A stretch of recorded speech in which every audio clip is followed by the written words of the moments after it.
اعوذ باللہ من الشیطان الرجیم بسم اللہ الرحمن الرحیم۔ سب سے پہلے میرے تمام سننے والوں کو السلام علیکم ورحمۃ اللہ وبرکاتہ۔ میری آج کی گفتگو کا موضوع ہے کہ حضرت شیس علیہ السلام کیوں اکیلے پیدا ہوئے، ان کے اکیلے پیدا ہونے کی کیا وجوہات ہے۔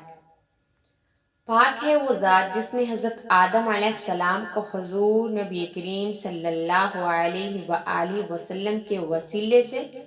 برگزیدہ اور قبول بنایا اور ان کی توبہ قبول کر کے اپنی رحمت اور مغفرت کے دامن میں انہیں ڈھانپ لیا اور انہیں ہدایت بخشی۔ پھر حضرت آدم علیہ السلام کی پشت میں اپنے پیارے محمد مصطفیٰ صلی اللہ علیہ وآلہ وسلم کے نور کو رکھا۔ پھر حضرت حوا سے اپنے فرزند حضرت شیس سے حاملہ ہوئی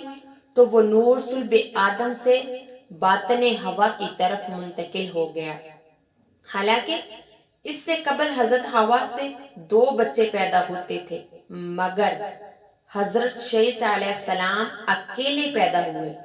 صرف حضور نبی کریم صلی اللہ علیہ وآلہ وسلم کے دونوں جہاں کے سردار اور امام حسن اور حسین کے نانا ہیں کی عزت اور کرامت کی وجہ سے۔ پھر جب حضرت آدم علیہ السلام کو اپنی موت کا یقین ہو گیا تو آپ نے اپنے فرزند حضرت شیس علیہ السلام کا ہاتھ پکڑ کر فرمایا، اے میرے بیٹے، مجھے اللہ تعالیٰ نے حکم فرمایا ہے کہ میں اس نور مبارک کے بارے میں تم سے عہد لوں جو تمہاری جبین سعادت میں جلوہ گراں ہے کہ تم اسے پاکیزہ ترین عورتوں کی طرف منتقل کرنا۔ پھر اس کے بعد حضرت آدم نے آسمان کی طرف منہ کر کے عرض کی، اے اللہ،